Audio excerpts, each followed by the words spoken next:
we're going to look at converting equations into slope-intercept form. So I have a prior video that looks at graphing things in slope-intercept form, but what if we're given an equation that is not quite in slope-intercept form? We're going to look at how we can rearrange this equation so that it goes to y equals mx plus b, so then I can graph it. So we're only going to focus here on converting into slope-intercept form. I'm not going to show the graphing side of that because I do have a graphing video already. So we're going to look at converting this into slope-intercept form. So here's the idea. When I look at this great, we got x's, we got numbers, all that going on. Slope-intercept form, we have y by itself. Y is all alone, and the x and everything else is on the other side. That's what I want to accomplish here. So we're going to have to move things around to get y by itself.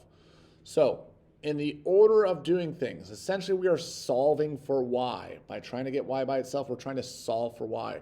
So we're going to start by moving any addition or subtraction first, and then we'll deal with the multiplying and all that stuff, okay? So we're going to move any addition, subtraction first, and then deal with multiplying and dividing.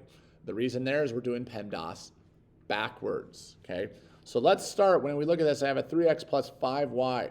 This 3x has got to go, and this multiplication by 5 to that y has got to go. So if I'm doing that PEMDAS backwards, the 3x has to move first. So what I'm going to do is I'm going to subtract that 3x. That's a positive 3x. Let's subtract that 3x over to the other side. I'm sending it across. So my 3x is gone on the left side. The only thing that's still over here is that 5y. On the right side, be very, very careful here. Be very, very careful. Some people look at this 20 and this minus 3x and they're like, ooh, I could do 20 minus 3. It's 17. Slow down there. This has an x. That does not. These are not like terms. So what I'm going to do is, in the spirit of keeping the x in the front in slope-intercept form, I'm going to leave this negative 3x in the front, and this is a positive 20 in the back. We cannot combine these because this has an x. That does not. So far so good in trying to get x by itself. Or sorry, y by itself. Next thing we have to do is we got to get rid of this 5 in front of the y. Remember, this is being multiplied by 5.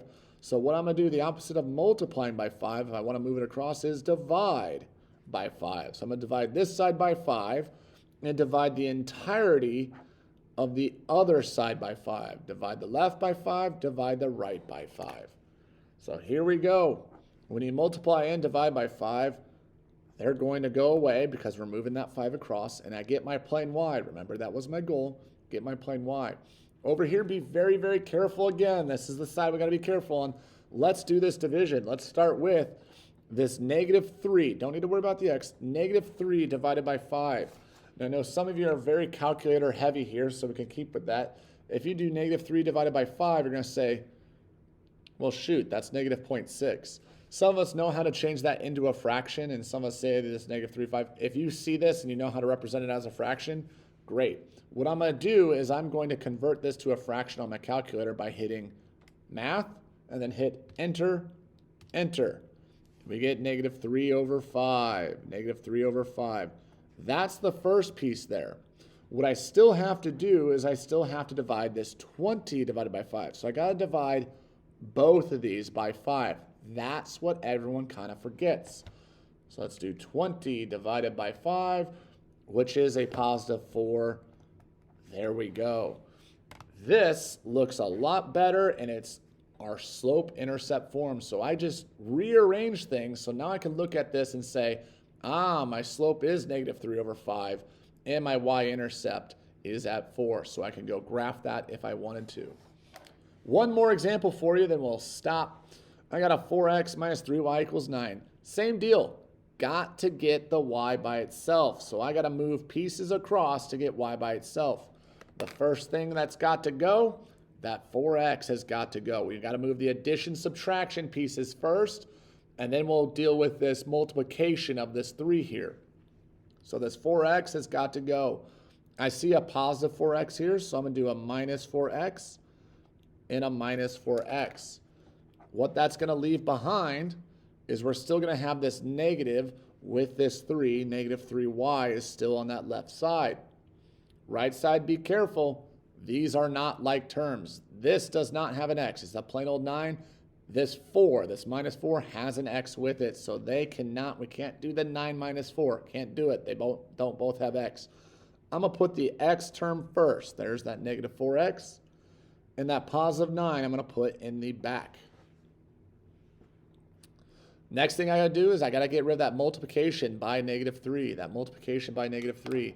The opposite of multiplying by negative 3 is dividing by negative 3 over here and dividing by negative 3 over there. Divide both sides by negative 3. Multiplication division there is gone, so we get our y by itself. On that right side, I'm going to call in the use of that calculator because I'm not super confident here. We're talking negative 4 divided by negative 3. Negative 4 divided by negative 3. Math, enter, enter, says, hey, that is a fraction. It's 4/3. 4 over 3. Don't forget that x. Even though I didn't use the x in the calculator, he's still there. And then my other calculation, 9 divided by negative 3. 9 divided by negative 3, which we do get negative 3. So I got my y all by itself. This is slope-intercept form. So I could look at this and say, hi, there's my slope. It's 4/3. And my y-intercept is negative 3. That was converting some equations into slope-intercept form.